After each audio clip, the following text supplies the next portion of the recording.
Баршаңызға сәлем. Бүгін сіздермен осындай оверсайз кофта тігіп үйренетін боламыз.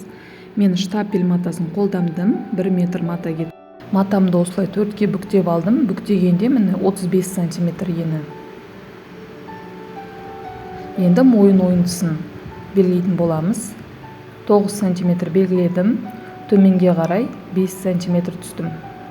Осы аралықты қосып аламыз.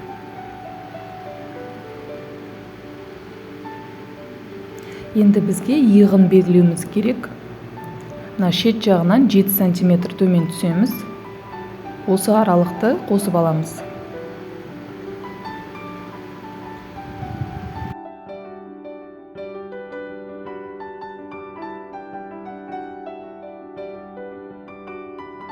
Енді иықты белгілеген жерден төменге қарай 27 сантиметр түсеміз. Осы жерден ішке қарай 3 сантиметр белгілейміз.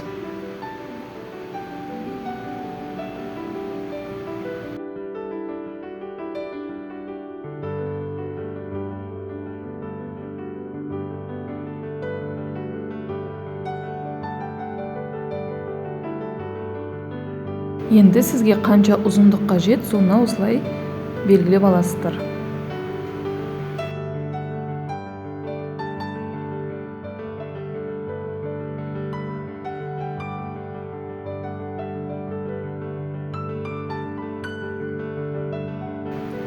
Енді дәл видеодағыдай қолтық ойындысымен осылай қосып аламыз етек жағын. Мына қолтық ойындысы үшбұрышты болып қалмау керек, осылай ойын қылдырып жасайсыздар. Матамызды қиып аламыз.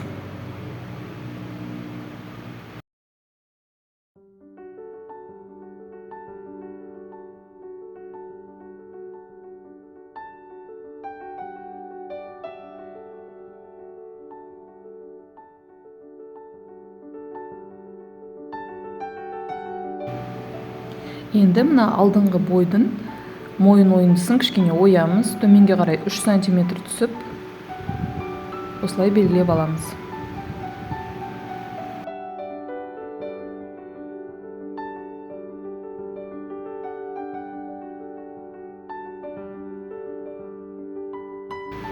Енді бізге жеңін дайындауымыз қажет.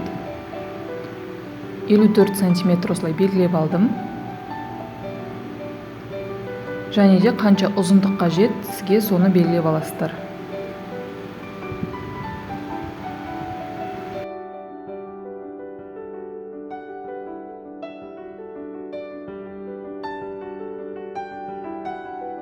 Мына жерде жеңді 2-ге бүктедім. Мына ашық тұрған жағынан төменге қарай 2 сантиметр түстім.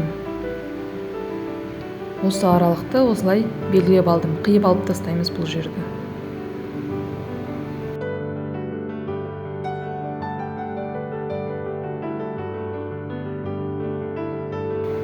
Мен жеңіме осындай қара матадан жалғайтын боламын. Матамызды тігуге кірісеміз. Ең бірінші мына иық тігістерін бір-біріне қосып тігіп аламыз.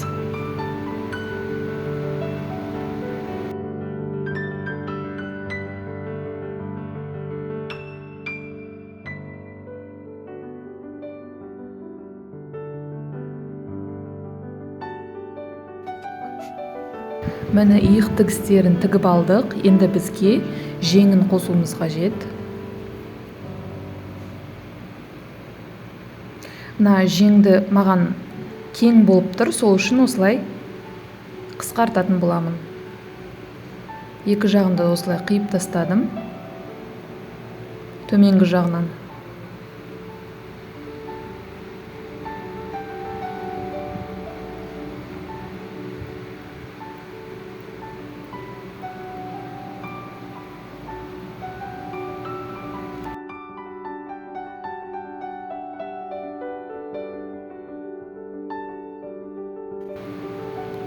Жеңнің осылай орталарын белгілеп аламыз.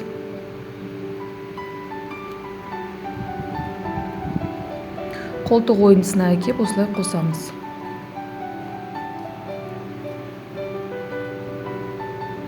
Ең бірінші осылай инелермен түйреп алатын боламыз.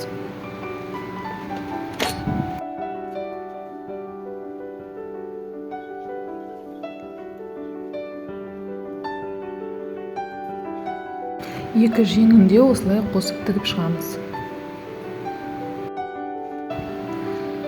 Міне біз иық пен жеңді бір-біріне қосып тігіп алдық. Енді мына жеңіміздің басынан бастап кофтаның жан тігісіне дейін тігіп шығамыз.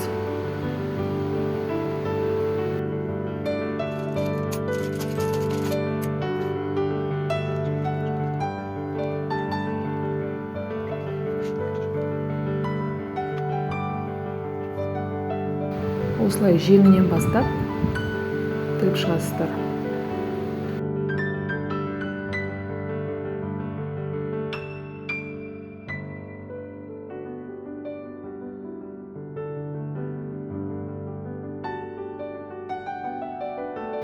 Етегін осылай екі бүктеп, айналдыра тігіп шығасыздар.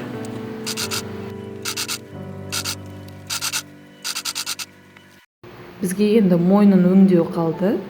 Ол үшін біз лентамен осылай мойнымызды өлшеп аламыз. Мойын ойындысы қанша, соны өлшеп аласыздар. Одан кейін бізге косая бейка жасауымыз қажет болады.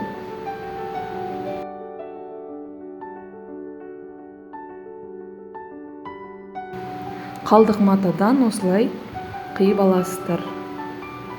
Ені 3 сантиметр қылдырып, осылай косая бейка қиып аласыздар.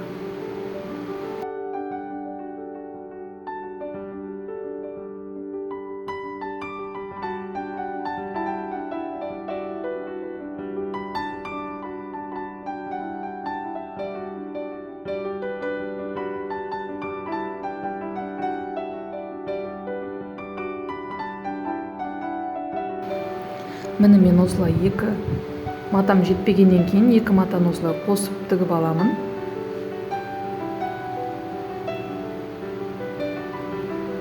Енді бейкамызды алып, осылай артқы бойына алып кеп, айналдыра тігіп шығамыз.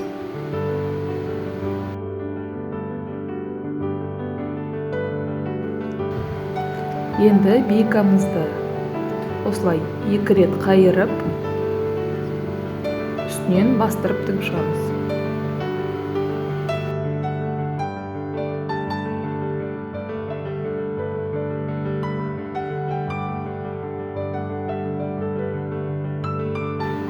Міне біздің кофтамыз дайын болды, барлық размерге келеді. Сіздер де тігіп көріңіздер, өте оңай. Егер де видео ұнап жатса, лайк басып комментарий жазуды ұмытпаңыздар.